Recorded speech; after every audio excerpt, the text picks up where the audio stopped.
In addition to modernizing the brand for the 1990s, Beast Wars set a lot of precedents that continue in Transformers to this day, and one of those is the size classes.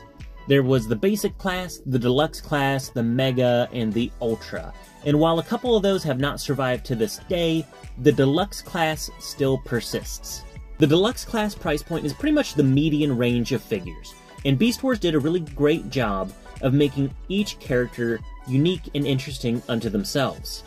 Not all of these figures made their way into the mainframe cartoon, but we're going to take a look at probably the most notable and iconic Maximal of the Beast era.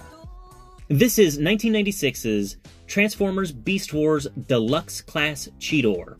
And while the Bat Optimus Primal and Gator Megatron were the inaugural figures of the series, I'd argue Cheetor is most people's first introduction to the toy line. This figure, in my opinion, has set the precedent for deluxe scale figures for essentially the past 30 years now. Cheetor is essentially your average Transformer action figure. He's the mid-scale price point toy, and he has pretty decent articulation, especially for the time. While it's considered dated now, he does use a lot of ball joints, specifically in his hips and shoulders, and that gives him a much greater range of posability and playability. Something very interesting about Cheetor is the fact that this toy started out as an update of Prowl from Generation 1. This was still in the make-em-up times of Beast Wars, where Hasbro really wasn't sure what direction to take the series in. So this figure was going to be a direct reimagining of Generation 1 Prowl, the same way the Bat Optimus Primal was going to be Optimus Prime. And you can look at Cheetor and see how heavily influenced his head sculpt is from the original G1 Prowl character design. While it has a much more exaggerated head crest, all of the elements are still there. It's just an interesting artifact from the early development of Beast Wars. And another interesting vestigial idea is the mutant head gimmick. The mutant head gimmick was a very early concept in the development of Beast Wars, where the classic robot mode head could be replaced with a mask or alternate sculpt that would be much more animalistic. These mutant heads were influenced by things like Kamen Rider and cyberpunk anime like The Guyver to give a much more biomechanical feeling to the robot mode. Cheetor's alternate head is essentially a biomechanical cat skull with insectoid elements to it. And keeping on the body horror dynamic, if you look at Cheetor's accessories, he comes with two rifles, one of which is a blaster formed from the literal butt of the Cheetah mode, and then the other is the aptly named Gut Gun. Named by the fans back in the 90s, it's because, well, the gun has abdominal organs sculpted on. It's very grotesque, and the gun is also a water cannon. I wouldn't suggest using it after 30 years, though. Going into Beast Mode, Cheetor turns into a pretty chunky cat. I mean, that's, wow.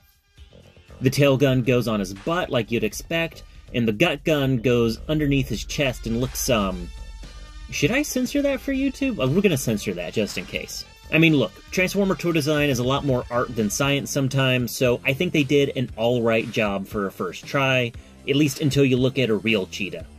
The overall toy design is fair, though. It has a lot of great sculpt work with fur lines molded in, and the cheetah spots painted on. When you have him hanging out with the other Beast Wars figures in alt mode, you discover that scale is much more of a guideline than a rule. I mean, he's bigger than Rat Trap, so that's something, I guess. And then if you have him hanging out with any G1 car, he's positively kaiju-sized. I mean, maybe that's where Rise of the Beast got the weird scale from. Looking at his original toy bio, there's no real idiosyncrasies like there are with Bat Primal and Rat Trap. The most out-of-place thing is he's characterized more as a stoic, toy-selling badass than the impetuous upstart that he is in the mainframe cartoon. In the context of the mainframe cartoon, Cheetor is the rookie of the team. He's a little bit of a hotshot, and he's pretty impulsive on his decisions. What happened out there? Hey, you took a Predacon missile right in the chest plate. Guess you aren't as fast as you thought, huh, kiddo? And you got my comm link trashed. Hey, at least I proved it worked. He's kind of like the Ahsoka of the Beast Wars in that he annoys his peers, he's really rough around the edges and gets into a lot of trouble, but he means well and matures as the series goes along. It's very easy to dismiss Cheetor as just the kid appeal character, especially with decades of Hot Shots and Bumblebees making the yellow guy just that. While Cheetor definitely started off that way, the mainframe writing staff did their due diligence to mature the character as the series progressed, and it's actually one of the few good things that made its way into the Beast Machines cartoon. This figure is definitely dated. It has a few issues and inaccuracies to the Beast Wars cartoon that get ironed out with each consecutive figure, the Transmetal and Transmetal 2. But, much like the original Generation 1 car robots before him, these inaccuracies add a charm and a character to the toy that's not found on more recent figures.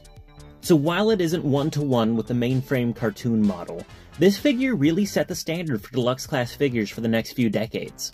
In a way, this figure is really the origin point for modern Transformers, and in that respect, it's one of the greats.